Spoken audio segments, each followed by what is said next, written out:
କହୁଥିଲ ଗୋଟେ ନା? ଆରେ କହୁଥିଲି କ'ଣ ମୋ ମନ ପସନ୍ଦର ଜିନିଷଟା କହୁଛି କ'ଣଟା? ମୋତେ ଭାରି ଭଲ ଲାଗେ କ'ଣ ସରୁ ସରୁ ସରୁ ସରୁ ଆଳୁ କଟା ହେଇଥିବ ହେଲା, ଆଳୁଟା ଭଜା ହେଇଥିବ, ପଖାଳ ଭିତରେ ସେ ଆଳୁ ଭଜାକୁ ଖାଇବ ହେଲା। ମୁଁ ହଠାତ୍ ଦେଖିଲା ବେଳକୁ ସେ ପୁରା ସରୁ ସରୁ ହେଇ କଟୁଛି। ଆଉ ମୋ ମନ କିଣି ନେଲୁ। ହଁ ବା ସେଟା ଶିଖିଲୁ କେଉଁଠି? ତୁ ବୋଉଠି ଶିଖିଛୁ ନା କ'ଣ? ହଁ ଆରେ ବା ଜମେଇ ଦେଲା ତାହେଲେ। ମୁଁ ଏଇଟା ବହୁତ ଦିନ ହେଲାଣି ଏଇ ଆଳୁ ଯୋଉ ଖୋଜୁଥିଲି ପାଉନଥିଲି। ଟର୍ଚ୍ଚ ପକେଇ ଯାଇ ଖୋଜିବି? ଟର୍ଚ୍ଚ ଆଉ ପକେଇବା ଦରକାର, ତତେ ପାଇଯାଇଛି ମାନେ ହେଇଗଲା। ଆରେ ମୁଁ ଦେଖିଦେଲି ମାନେ ଡେଲି ଏଇଗୁଡ଼ାକୁ ଖାଇବି। ସରୁଆ ସରୁଆ ବିଶ୍ୱାସ କରିବନି, ଦେଖ ମିଛ କଥା କହୁନି, ଦେଖ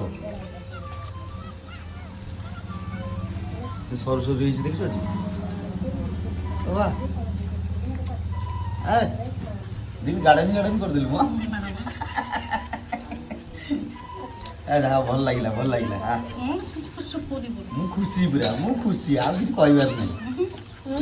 ଯେତେବେଳେ ଖାଲି କହିଦେବି ଟିକେ ସରୁ ସରୁ ଆଳୁ କାଟିଦେବୁ, ଚୁନି ଚୁନି ଆଳୁ କୁହନ୍ତି ତାକୁ ହେଲା କି, ଚୁନି ଚୁନି ଟିକେ କାଟିଦେବୁ ଆଉ ଟିକେ ରୁଟିକି ପରଟା କରିଦେବୁ। ଓ ସକାଳୁ ଜମିବା। ଗୁଡ଼ ଖାଉଛନ୍ତି ଦେଖ।